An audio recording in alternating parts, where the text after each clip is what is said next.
In this tutorial, we're going to analyze the data converted from ACT over to Business Contact Manager.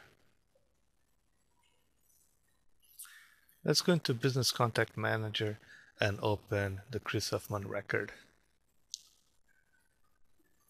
As you can see, all the data is actually being converted over. The name, the email address, the phone number. If we find a phone number that has an extension in ACT, we add a ext colon and then the extension of that number. Also, on the addresses, we make the home as your default, and this is the business number, so both numbers are actually converted over. One part that is interesting to see is here at the bottom we have all the user-defined fields. Salutation is a user-defined field in ACT. We bring that over. We also bring the ID status, not only the ID status, but also with all the unique numbers for that ID status. So everything that comes over, any value that's in the ID status, we bring over to BCM. So looking further into the drop-down fields, we can see that we have all these drop-down fields here for us to select, and all these are imported from ACT, as well for the follow-up, which is a field that we imported from ACT, and all the values on those fields are brought into Business Contact Manager.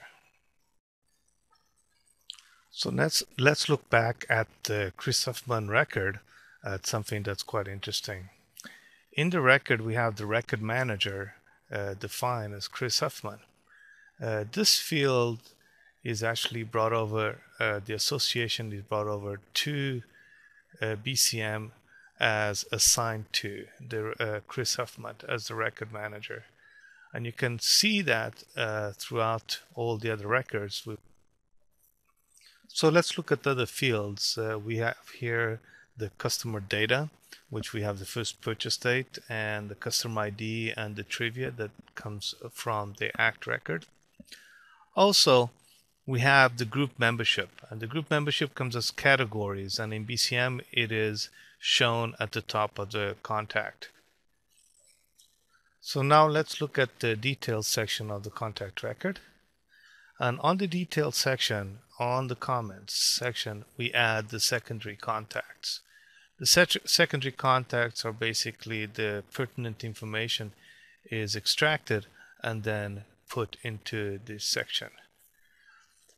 In addition, we have the user-defined fields. We bring all the user-defined fields that exist, and any user-defined fields that we see have been renamed or given a special name, we bring it over with that name into BCM.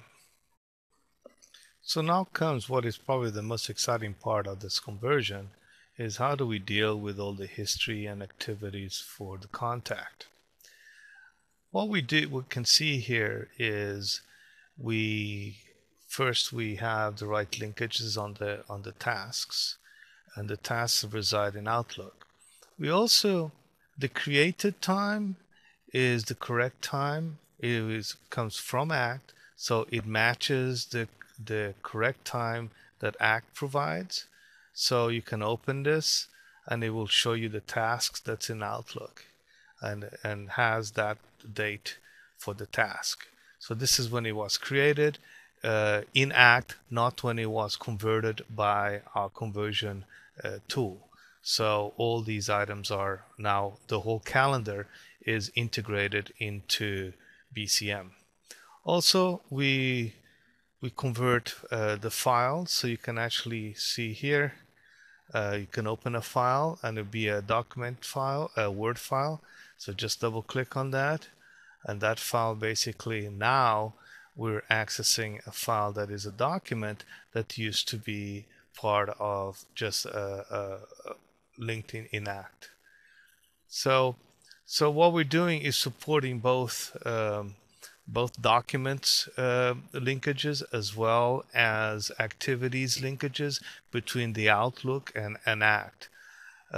If we go here, if we go down, there's an email sent, and this email was an ACT email, an internet email, a .ima. You can see that all the data, all the dates are correct.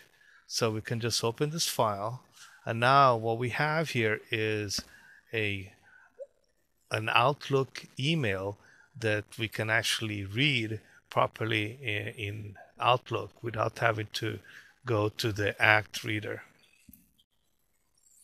So let's look at the history for the contact. It has the files, it has business notes that you can just click and open, and we have phone logs, which is from ACT.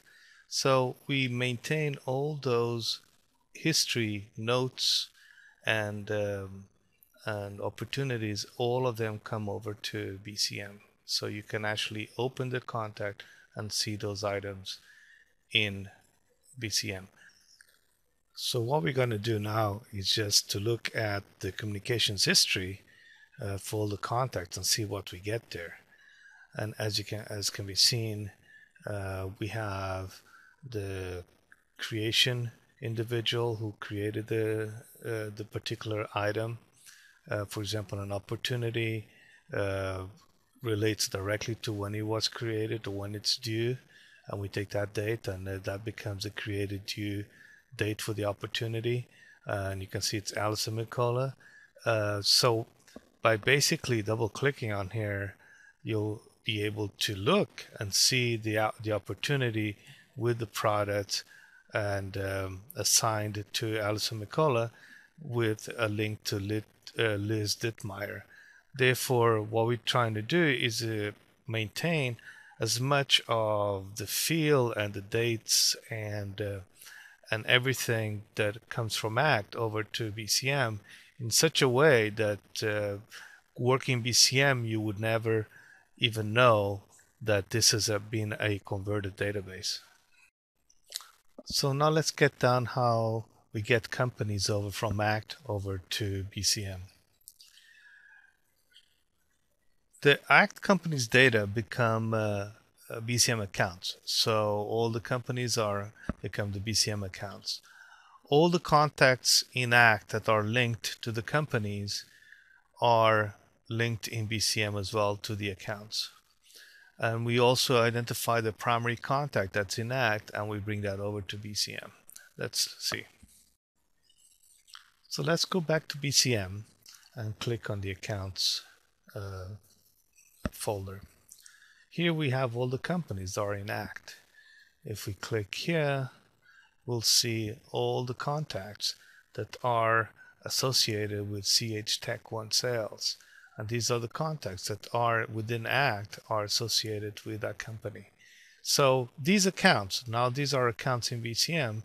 So if you double click on the individual, it will open the BCM record. So all the linkages that are in ACT are now the same in BCM.